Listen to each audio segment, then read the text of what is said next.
Muito bem, pessoal, como é que vocês estão? Vamos para mais um vídeo dessa sequência de videoaulas sobre React Next.js. No vídeo anterior, nós criamos uma biblioteca no Python que acessa, né, uma tabela de produtos, que faz operações numa tabela de produtos num database que a gente chamou de sistema, tá? E é desse ponto aí que eu vou continuar nesse vídeo aqui. Então, nós estávamos criando aqui esse arquivo operaçõesbanco.py, né, .py. Nós criamos aqui uma função que retorna uma conexão com o banco de dados. Nós criamos aqui uma função que retorna uma lista de dicionários que representa uma lista de produtos que vieram resultantes desse comando select asterisco from produto. Também criamos aqui uma função obter produto pelo ID, que é basicamente a mesma coisa que a função anterior, só que ele faz um select asterisco from produto, pegando apenas um produto de um ID específico e retorna uma lista de dicionários. No caso, aqui vai ser uma lista de um dicionário só, porque a gente está buscando o produto pelo ID. Criamos aqui uma função no Python, insere produto, que recebe como parâmetro um dicionário com os dados de um produto, né? Basicamente a descrição e o estoque são os dados. E daí essa função ele vai enviar lá para o banco esse comando insert, né? Para inserir o produto lá, substituindo essas máscaras por esses valores aqui, e esses valores são substituídos no momento em que o SQL é executado, né? Daí ele comita, fecha e essa função não retorna nada. Criamos também a função atualiza produto, que recebe também um produto, né? Uma lista, um dicionário, na verdade, um dicionário apenas com os dados atualizados de um produto. Aqui ele recebe também como parâmetro o ID do produto que a gente quer atualizar, e aqui ele vai fazer um update, né? Ele vai enviar para o banco um update, produto, set, setando a descrição e o estoque para valores máscara, apenas daquele produto em que o ID for essa máscara aqui. No momento em que ele executar, é que ele vai substituir essa primeira máscara por este primeiro valor dessa lista, a segunda máscara por este segundo valor da lista e o ID pelo ID, que é o terceiro valor que está na lista aqui. Comita e fecha a conexão. E por fim, né, a função deleta produto, que basicamente executa esse comando delete from produto where id igual a essa máscara é substituído no momento em que o comando é executado. O ID aqui substitui aqui, né, o ID que recebeu por parâmetro ali, comita, fecha e ok. Nós testamos, né, essa biblioteca. Então o que falta fazer agora? Agora falta fazer a API em si. Porque aqui a gente só fez os comandos, as funções que fazem, né, que enviam operações lá para o banco, né, select, insert, update, delete. Agora a gente vai fazer o seguinte, a gente finalizou o vídeo anterior criando esse arquivo api.py, né? O nome do arquivo pode ser qualquer um, mas aqui é onde a gente vai ter realmente a nossa API. É aqui onde a gente vai programar os nossos endpoints, né? O endereço, barra, alguma coisa, né? Aqueles endpoints que a gente viu há 2 aulas atrás. Então vamos lá. Então, pessoal, aqui é muito importante a gente começar aqui carregando a biblioteca do Flask, né? From Flask, a gente vai importar o Flask, a gente vai importar também o request e vamos importar também o JSONify. O que é isso? A gente está importando, tá, essas funções aqui, o Flask, request e JSONify. O Flask, pessoal, é quem realmente vai criar a nossa aplicação web, né? Porque lembrando, o Flask ele vai gerar para você uma aplicação web. E essa aplicação web vai disponibilizar endpoints, né? Para que possam ser feitas requisições HTTP para essa API. Então o Flask é uma biblioteca, né? Um framework, uma biblioteca, enfim, que permite a gente criar aplicações no Python que recebem requisições HTTP. O Flask a gente poderia utilizar para criar páginas front-end, e no nosso caso aqui a gente está criando APIs, né, HTTPs, APIs REST com o Flask. Muito bem, então a gente tem que carregar então essas funções aqui, né, da biblioteca Flask, a gente importou essas funções aqui. O que a gente vai fazer também? A gente também vai carregar todas aquelas funções que estão ali naquele arquivo operações banco. Então, com esse comando aqui, ó, from operacois underline banco, que é exatamente o mesmo nome aqui do arquivo do Python aqui, a gente vai importar asterisco. O que é asterisco? A gente vai importar todas as funçõezinhas que a gente criou aqui dentro. Obter produtos, obter produto pelo ID. A gente poderia, em vez de botar esse asterisco aqui, colocar tudo aqui, ó. Obter produtos, obter produto pelo ID. Ou seja, o nome das funções, tá? A gente poderia importar individualmente, mas como a gente vai querer importar todas as funções desse operações banco, então a gente pode colocar um asterisco, porque asterisco ele é um caractere coringa que significa tudo, né? Então a gente vai importar todas as funções disso aqui, de forma que todas essas funções aqui do arquivo operações banco, a gente vai poder chamar aqui dentro da nossa API, aqui dentro do arquivo api.py. Isso vai ser absolutamente importante. Vamos lá. Vamos criar uma variável app que vai receber flask underline name, tá? Então, vou botar um igual aqui. Pessoal, o que faz esse comando aqui, tá? Esse comando aqui a gente poderia encontrar lá na documentação, né? Deixa eu ver se ele tem aqui uma explicaçãozinha aqui, só pra gente... É sempre bom, né, ver a documentação. Mas aqui ele já está dizendo, aqui, né? Ele já está mostrando, ó, que isso aqui a gente tem que ter, tá? É o básico do básico que a gente tem que ter na nossa aplicação aqui, ó. A gente criou uma variável e que a gente está salvando dentro dela uma aplicação Flask. O Flask, pessoal, é como se fosse o nosso software servidor, tá? Isso é muito importante dizer. E outra coisa que a gente vai ter que fazer também aqui é botar aqui um app.run. Tá? A gente vai executar esse... Ó, então, eu criei uma variável app que salva uma... Isso aqui é como se eu estivesse criando um objeto Python, tá? Eu estou criando um objeto Flask e esse objeto Flask é o nosso servidor web. E quando eu dou um app.run, eu estou executando esse servidor. Quer ver o que acontece aqui? Ó, vamos salvar, vamos dar um Ctrl J e vamos rodar aqui Python. O nome do nosso arquivo que a gente quer rodar ali é o api.py agora, né? Então, roda aqui. E olha só o que acontece quando ele rodou esse api.py aqui. Além de ele importar essas bibliotecas e de criar o objeto Flask que corresponde ao nosso servidor, a gente rodou o servidor. Tá vendo aqui? app.run. O que significa isso? Ele subiu o servidor. Tá? Ele subiu um servidor. Há um servidor HTTP disponível, ó, que está rodando, aqui, ó, running on http 127.0.0.1, porta 5000. O que é 127.0.0.1? Para quem já sabe de redes, né, sabe que 127.0.0.1 é uma autorreferência. É a gente solicitando para a própria máquina. Ou seja, esse servidor está rodando na sua própria máquina, né? O 127.0.0.1 é o equivalente ao localhost, né? Localhost porta 5000. Então, pessoal, nós já temos um servidor rodando. A gente não pode nem aqui dar um Ctrl+C aqui, tem que cuidar, porque se eu der um Ctrl+C aqui agora, ó, deu um Ctrl+C, ele derrubei o servidor. Então, eu vou ter que rodar de novo o nosso arquivo api.py, porque daí ele vai executar esse app.run. Então, aqui no CMD ele está rodando o nosso servidor. Tá? Então, tá rodando, tá, pessoal? Já tem um servidor web recebendo requisições aqui. Então, por exemplo, aqui, ó, se eu colocar aqui a 127.0.0.1 na porta 3000, não, é 5000 a porta. Na porta 5000, ó, já há um servidor recebendo requisições, tá?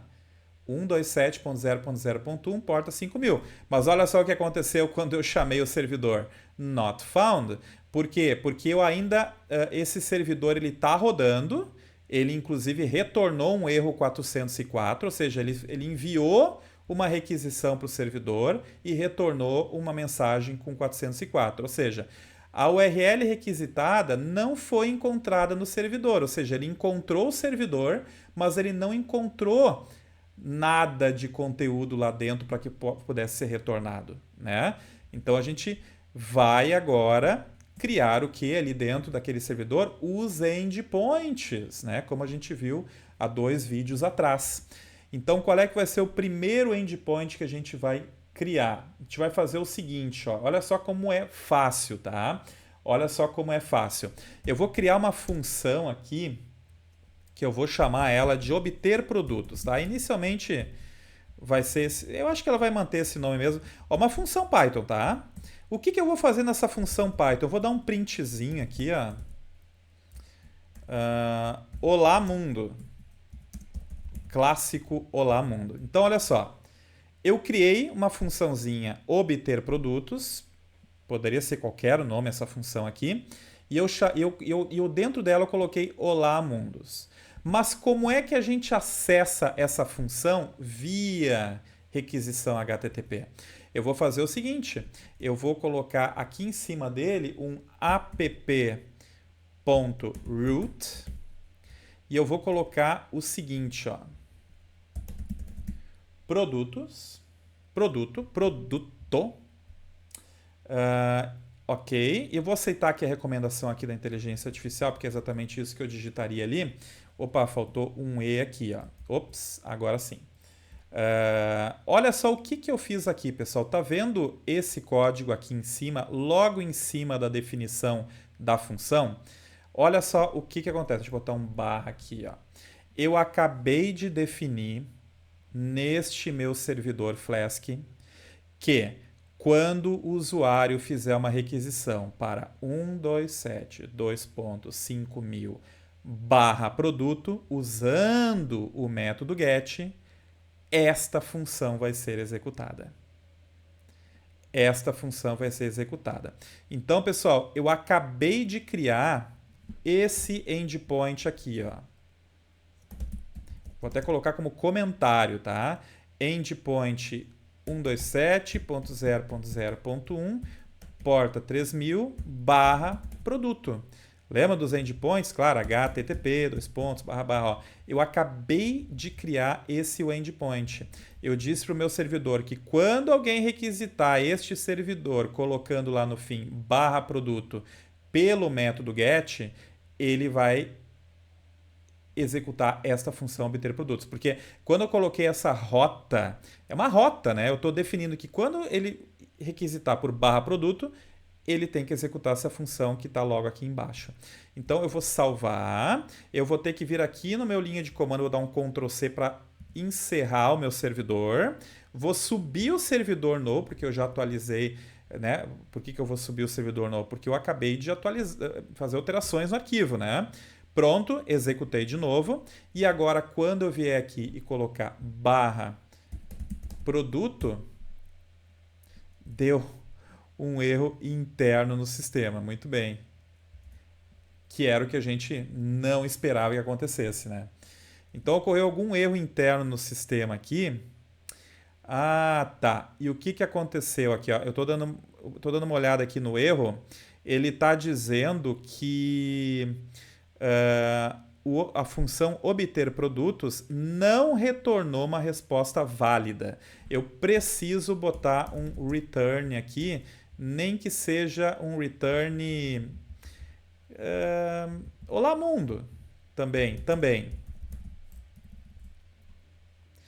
Então, quando eu chamar o barra produto, além de ele printar na linha de comando olá mundo, ele vai retornar esse conteúdo aqui, uma string olá mundo. Vamos vir aqui no Ctrl C aqui embaixo, roda de novo aqui, Python api.py, rodou. Agora a gente vai vir aqui, ó, e quando eu fizer a requisição, olha só que legal. O que aconteceu aqui? Eu requisitei barra produto, ele executou essa função aqui que foi mapeada por barra produto no método get.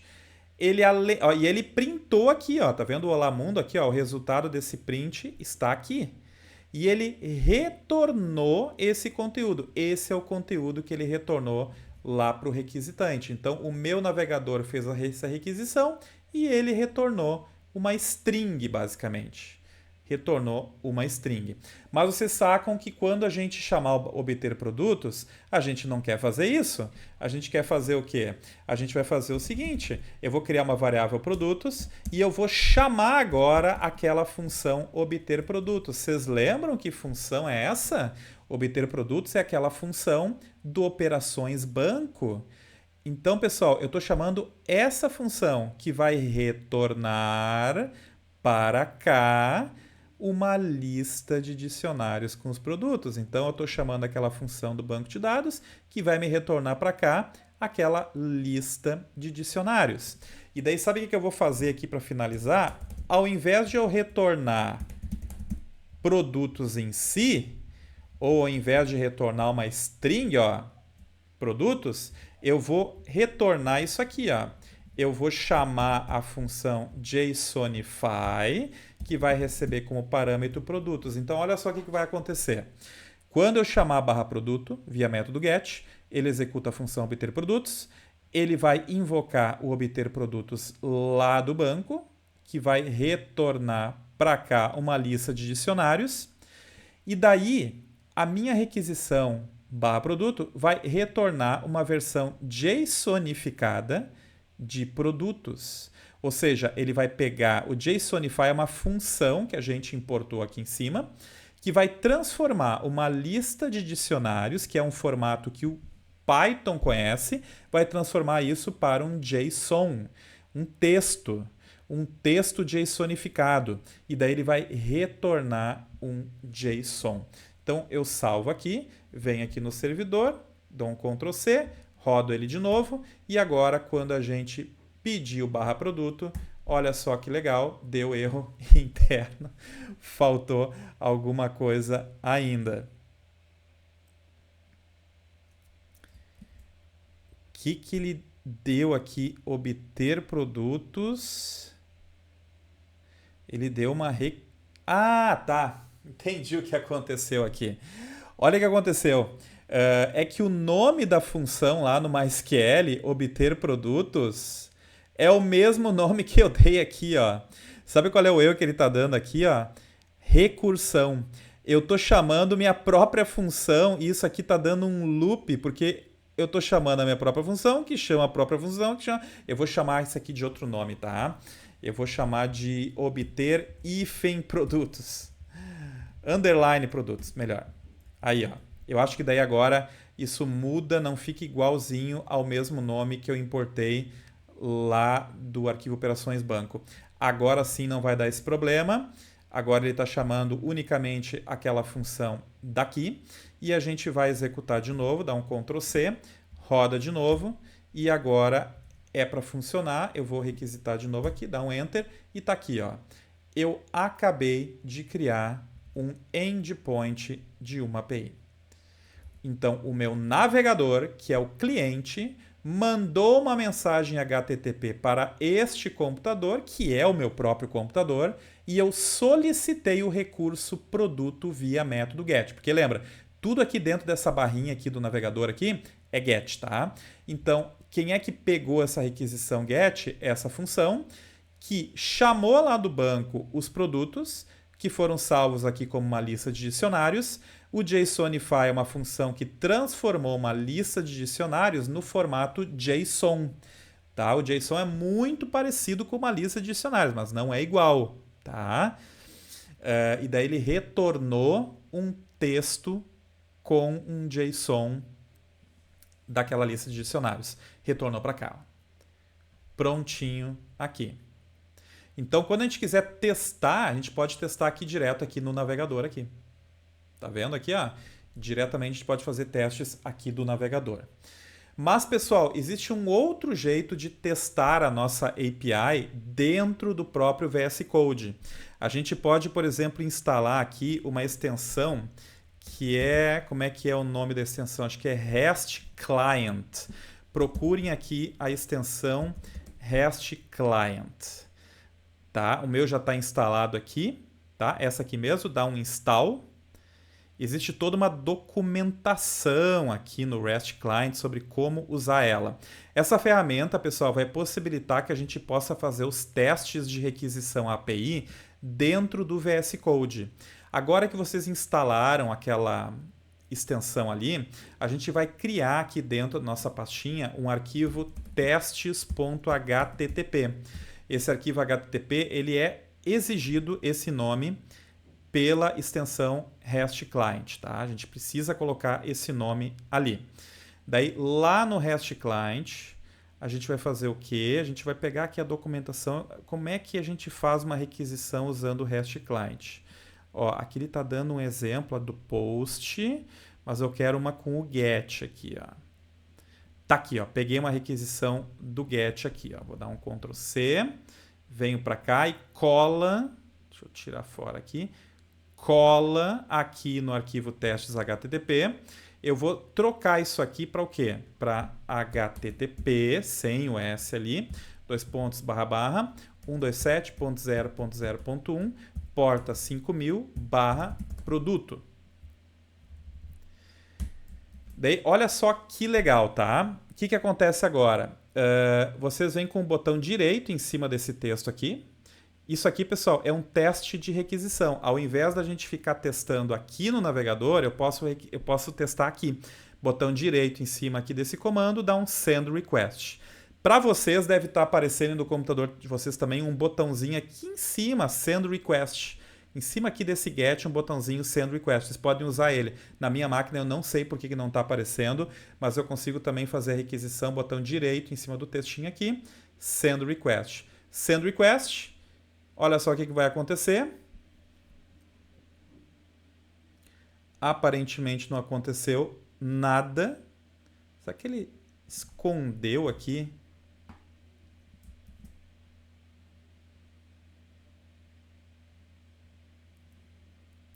Ele deveria estar aparecendo aqui a própria requisição.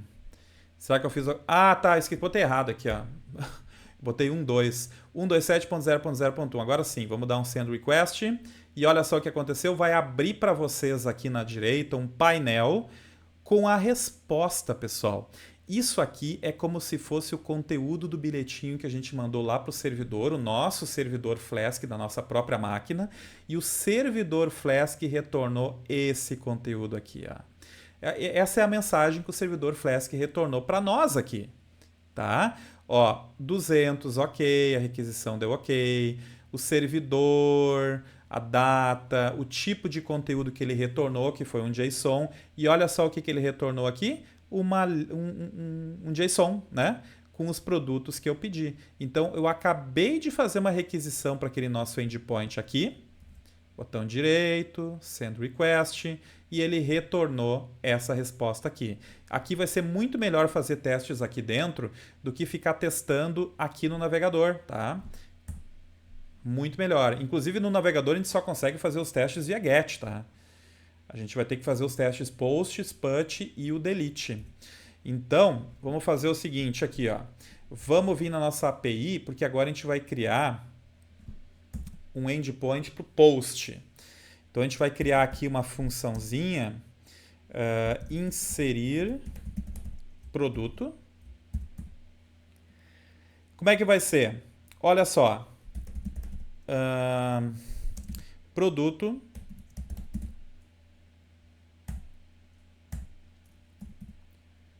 Ponto JSON. Olha só, o que eu fiz aqui, ó. Isso aqui é bem importante. Criei uma funçãozinha, o nome da função pode ser qualquer um. Essa função vai ter como rota um pouco diferente aqui, ó. Barra produto.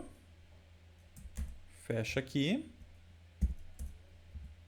Aí, método post. Então, olha só, um pouquinho, ó, essa função vai ser roteada por isso aqui, ó. Barra produto também, só que não é barra produto com get, é barra produto com post. E no post, pessoal, a gente envia algo para a API. Essa API aqui, esse endpoint vai receber o JSON com os dados do produto que a gente quer inserir no banco. Então, olha só, a função inserir produtos, esse request.json é o quê? Request é o objeto que guarda a requisição que veio lá do cliente. Daí a gente pega o JSON que veio junto com o cliente e salva nessa variável produto. Saibam que aqui dentro, então, a gente tem o produto que veio lá da requisição. Então, olha só o que a gente consegue fazer agora. Agora a gente chama a nossa função insere produto, passando aquele produto lá para o insere produto. Quem é que é o insere produto mesmo, né? Deixa eu só fechar isso aqui. O insere produto nada mais é do que essa função aqui que vai receber um produto e vai inserir no banco. Então a gente está chamando ali. Então a gente pegou o JSON que veio da requisição, salvou na variável e a gente chamou o insere produto passando o produto ali. O que falta fazer? Falta a gente retornar uma versão JSONificada, JSONify, e daí ele vai JSONificar esse dicionário aqui, ó, que vai ser mensagem produto inserido com sucesso. Então, olha só, quando a gente fizer uma requisição via post para barra produto, a requisição recebe o JSON que a gente mandou, que o cliente mandou para a API, salva o produto aqui e insere os dados desse produto lá no banco. Tá? Lembrando que esse produto tem que ter descrição e estoque, né? E daí ele vai retornar uma versão JSONificada desse dicionário do Python, que é uma mensagem, né? A chave mensagem com o valor produto inserido com sucesso. Como é que a gente testa isso? Não dá para testar no navegador. Então a gente vai testar aqui no nosso documento de testes. Segundo a documentação ali daquela extensão ali de testes que a gente instalou, né, o REST Client, a gente tem que separar esses comandos aqui por no mínimo três esses caracteres ali, né? E agora a gente vai fazer um post, né? Então a gente vai pegar aqui na documentação daquele REST, como é que faz um post? Aqui ele tem um exemplo aqui, ó, que eu vou copiar. Eu venho para cá, ó, só que o post vai ser enviado para HTTP sem o S, 127.0.0.1, porta 5000, barra produto, foi assim que a gente mapeou, só que ele é um post. Essa é a diferença. Aqui em cima é um get, aqui é um post. Quem recebe esse post? Essa função, ó, post mapeado com barra produto. E a gente vai enviar junto um JSON. E esse é o JSON aqui, que no nosso caso é um produto com uma descrição. Como é que a gente vai colocar aqui? A gente vai colocar aqui qualquer coisa aqui, cafeteira. E aqui lembram que o segundo parâmetro tem que ser estoque. A gente pode acrescentar outros parâmetros aqui, né? Mas em produto só tem esses dois aí. E o estoque vai ser de quantas cafeteiras? 23? Pode ser? Então, olha só, pessoal. Quando eu ir com o botão direito nesse comando e dar um send request, o cliente, que é essa ferramenta de teste aqui, vai enviar para a nossa API essa requisição. E quem é que vai tratar essa requisição? Essa função aqui, que foi mapeada aqui com o post barra produto. E eu estou mandando junto nessa requisição esse JSON aqui para inserir essa cafeteira. Então, esse JSON eu vou pegar aqui, o JSON vai salvar aqui e a gente vai chamar lá o insere produto com aquele produto lá. Vamos ver se funciona? Vamos primeiro, a gente vai ter que primeiro atualizar o nosso servidor aqui, né? Dá um Ctrl C aqui, roda de novo, deu tudo certo.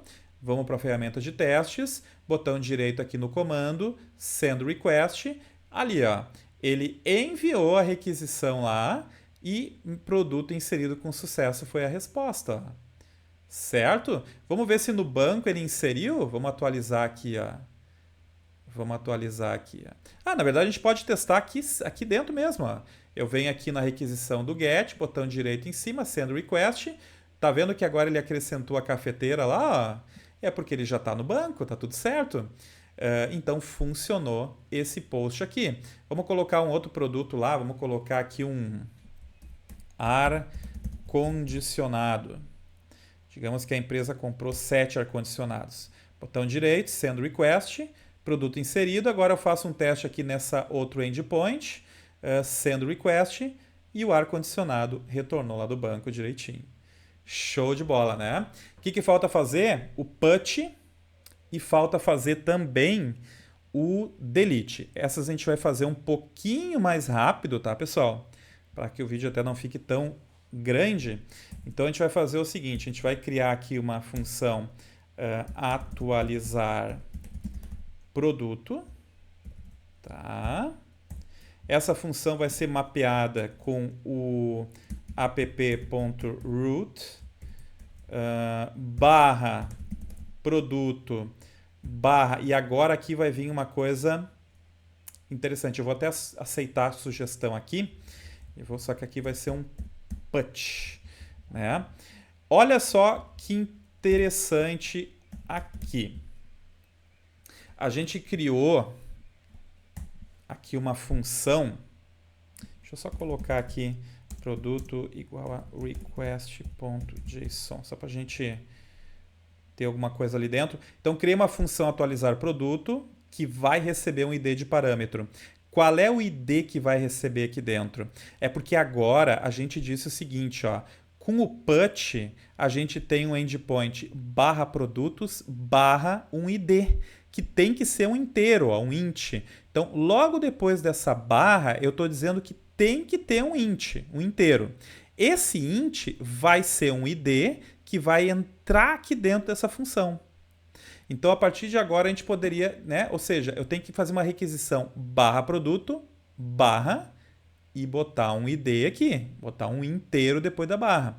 Quem vai receber essa requisição, quem vai processar ela, vai ser essa função aqui. Daí, o que a gente vai fazer aqui? A gente vai fazer o seguinte, atualiza...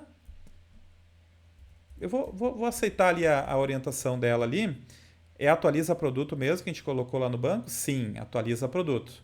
Então, é atualiza produto. Lembra que a gente definiu um parâmetro, que é o próprio produto, e o ID do produto também, ó. Então, olha só. Quando eu for chamar o atualiza produto, o produto, e esse produto é o produto que o cliente mandou para o endpoint, ó. Ele tem que mandar um JSON com os dados atualizados de um produto. Esse produto está aqui e o ID recebeu aqui de parâmetro aqui. Daí a gente pode retornar aqui uma versão JSONificada de um dicionário, mantendo o mesmo padrão ali, ó, mensagem com o valor produto atualizado com sucesso. Aí, ó. Então, quando eu fizer uma requisição barra produto barra um inteiro, usando o método put, é essa função que vai ser executada. O valor que está depois da última barra vai entrar aqui. Pegamos o JSON que foi enviado na requisição, salva aqui, chama a função atualiza produto, passando o produto que recebeu e o ID, e daí ele vai retornar uma mensagem que o produto foi atualizado com sucesso. Vamos fazer um testezinho aqui? Vamos lá, a gente vai fazer um teste aqui, 3 aqui hashtags, né? E agora a gente vai colocar um comando put, eu vou vir aqui na documentação ali daquela ferramenta. Como é que ele faria um put aqui? O put é muito parecido, né? O put ele vai acabar sendo algo muito parecido. Deixa eu ver se a gente acha um exemplo aqui.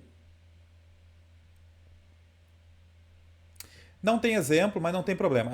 O put é muito parecido com o post. Eu vou copiar o post aqui. Então, aqui vai ser um put. Só que aqui eu tenho que botar o ID de quem eu quero atualizar. No caso, qual é o ID que eu vou botar aqui? Vamos dar uma olhadinha aqui no banco. Eu poderia ter feito ali na própria API essa verificação. Eu vou atualizar a cafeteira. A cafeteira é o ID 4 e ele tem estoque 23. Eu vou colocar um nome para essa cafeteira e vou atualizar o estoque, tá?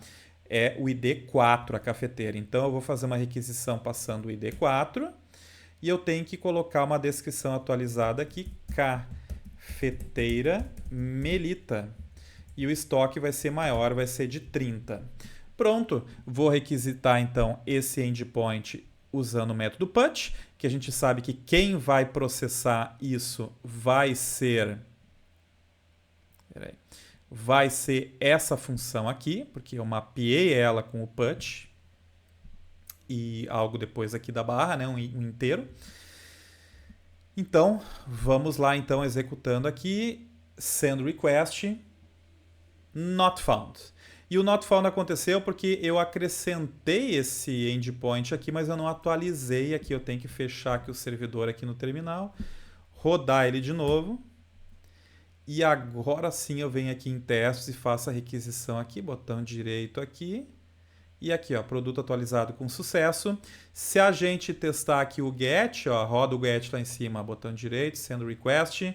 Olha a cafeteira ali, ó, cafeteira Melita, estoque 30. Ele atualizou lá no banco de dados quando eu mandei esse put aqui. E por último, pessoal, para a gente encerrar, a gente tem que fazer o método delete, né? Delete. Então, vou criar uma funçãozinha aqui, deletar underline produto. Ele vai receber um ID como parâmetro. Tá? Essa função vai ser bem tranquila. Eu vou fazer aqui o mapeamento @app.root barra produto barra e a gente vai definir. Deixa eu só fechar isso aqui, ó. Ele também é barra produto recebendo um ID. Só que qual é que é a diferença? A diferença é que é o método delete. Opa, peraí que tem uma coisinha a mais aqui. Pronto. Então, olha só o que a gente vai fazer aqui. A gente basta... E o delete, ele não recebe JSON, né? Quando eu chamo ali faço o método delete, eu não mando nenhum dado para o meu endpoint. Então, aqui, pessoal, é só chamar aquela função do banco deleta produto. Deleta produto, passando o ID como parâmetro, né? Lembrando, quando alguém chamar barra produto com um inteiro logo depois da barra usando o método delete, é essa função que vai ser executada. O ID que veio lá na URL vai para cá. A gente chama o deleta produto e retorna aqui uma versão JSONificada de um dicionário com uma mensagem, chave e agora aqui o valor, produto deletado com sucesso. Vamos testar então qual é que vai ser o produto que a gente vai excluir. Vamos ver aqui quais são os produtos primeiro. O smartphone Samsung, que é o ID2, salgadinho Perereca ID3, cafeteira Melita ID4, ar-condicionado ID5. Vamos então com o cafeteira Melita ID4, tá? Então vem aqui. E o delete, pessoal, ele é muito parecido com o get, né? Porque ele não recebe, eu não mando nenhum JSON para ele. Então, o delete aqui, barra produto, só que eu tenho que dizer aqui, passar um valor aqui depois do parênteses aqui, né? O 4 é o que a gente quer excluir, né? O ID 4. Rola ele aqui. Opa, lembrando que eu tenho que atualizar aqui o meu servidor, eu tenho que fechar aqui o meu servidor, roda de novo, pronto. Agora a gente testa aqui, botão direito, send request, produto deletado com sucesso, mas vamos ver se ele deletou mesmo o 4, eu vou fazer a requisição aqui do get, e ele não tem o ID 4, ó. Tem o 2, tem o 13, tem o 5, ele realmente apagou do banco o produto de ID 4. Então, pessoal, eu acabei de montar junto com vocês uma API, uma API que faz as operações de CRUD numa tabela de produto. Todas elas aqui, ó, eu criei os endpoints barra produto para o método get, barra produto com o método post, barra produto recebendo um ID para o put e o barra produto que recebe um ID para o delete, né? Tem então todos os endpoints prontinhos para serem utilizados por qualquer aplicação externa que queira interagir com esses endpoints. Lembrando que essa API também ela é bem pública, né? Ela é uma API que basta alguém souber, né, os endereços desses endpoints que podem fazer requisições ali. Se alguém quiser inserir um produto na minha database, é só saber aquele endpoint ali, requisitar ele, ou seja, é uma API pública, então a gente tem que ter bastante cuidado com isso, né? Existem outras APIs que tu tem que ter uma autenticação, tem que passar um token na requisição para que o servidor veja que há uma autorização e tal, mas essas APIs que a gente está fazendo aqui, essas APIs REST, elas são públicas, tá? É só chamar ali o endpoint que a coisa funciona. Certo, pessoal? Muito bem. E a gente poderia fazer outros endpoints aqui, tá, pessoal? Quer ver? Ó, deixa eu dar um exemplo aqui, ó. Eu poderia inventar coisas, tá, pessoal? Eu poderia fazer o seguinte, ó. Deixa eu criar um outro get. Eu vou fazer um outro endpoint. Ó, vocês viram que eu não comentei os meus endpoints como eu comentei o primeiro aqui, ó. Deixa eu comentar, ó, esse aqui seria o endpoint. O primeiro é o get, o segundo é o endpoint post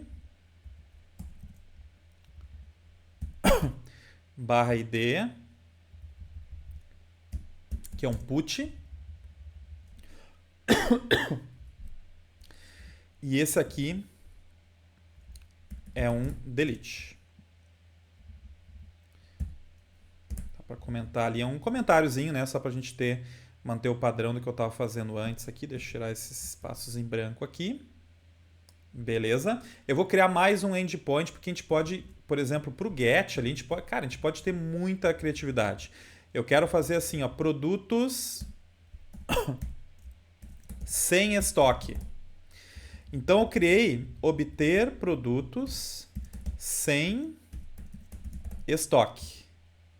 Daí, para isso, eu tenho que vir aqui na nossa operações banco e acrescentar, né, uma função que retorna produtos sem estoques. Eu vou copiar essa daqui e vou criar aqui, ó, obter produtos sem estoque. E aqui vai ser select asterisco from produto, where estoque igual a 0. Então, eu posso criar, pessoal, endpoints para obter qualquer tipo de informação. Aqui eu estou fazendo um endpoint para produto sem estoque. Ó. Select asterisco from produto, where estoque igual a 0. O resto é tudo igual, né? Aí esse é muito parecido com select asterisco from produto. Então, obter produto sem estoque. Então, eu consigo vir aqui na API e criar uma rota produtos sem estoque, ó. Tá vendo? Ó, eu tô criando esse mapeamento para essa função aqui. E daí aqui eu chamo produto sem estoque e pronto. Eu acabei de criar um endpoint barra produto sem estoque que vai chamar lá do banco todos os produtos sem estoque e vai retornar para mim como resposta. Então eu posso agora fechar aqui no terminal aqui, rodar de novo. E agora a gente pode fazer uma requisição. Bom, como é um get, eu posso requisitar aqui no navegador mesmo, né? Então, 127.001 produtos sem estoque, ó. Não retornou nenhum produto sem estoque, porque eu não tenho produto sem estoque, né? Todos eles têm estoque. Mas se eu vier aqui no banco, pode ser no banco, pode ser lá pelo put também, na nossa API. Eu vou tirar a cafeteira, vou tirar o estoque da cafeteira e do salgadinho perereca aqui. Eu consigo atualizar aqui dentro, ó, dar um apply. Tá, eu atualizei aqui no banco. O salgadinho perereca. Tá, e o ar-condicionado também está sem estoque. Aqui. Só o smartphone Samsung S22 está com 15 de estoque ali. Eu alterei lá no banco. Agora, se a gente fazer requisição de novo aqui, ó, retornou os dois produtos sem estoque. E eu posso fazer o mesmo teste aqui na nossa ferramenta de testes aqui.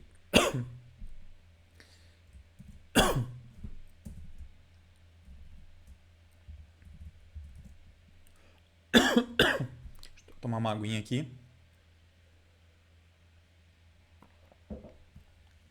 Só que agora aqui produtos sem estoque. Faço a requisição aqui.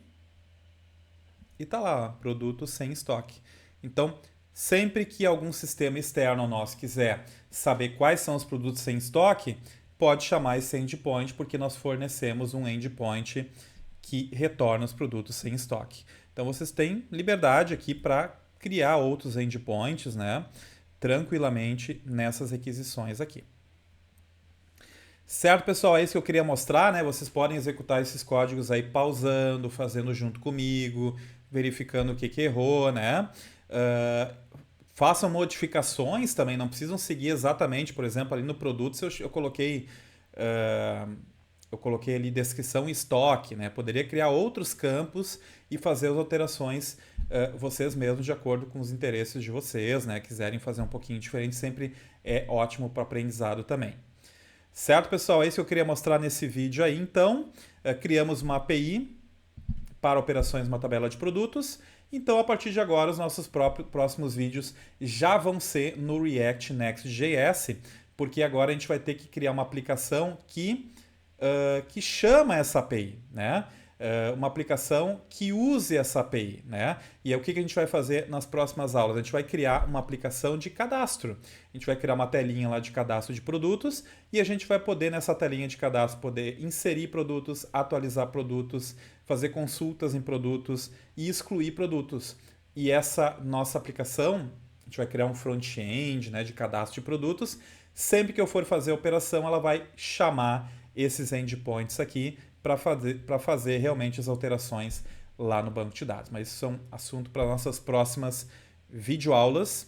Muito obrigado pela atenção, um abraço a todos e é isso aí, valeu, até mais.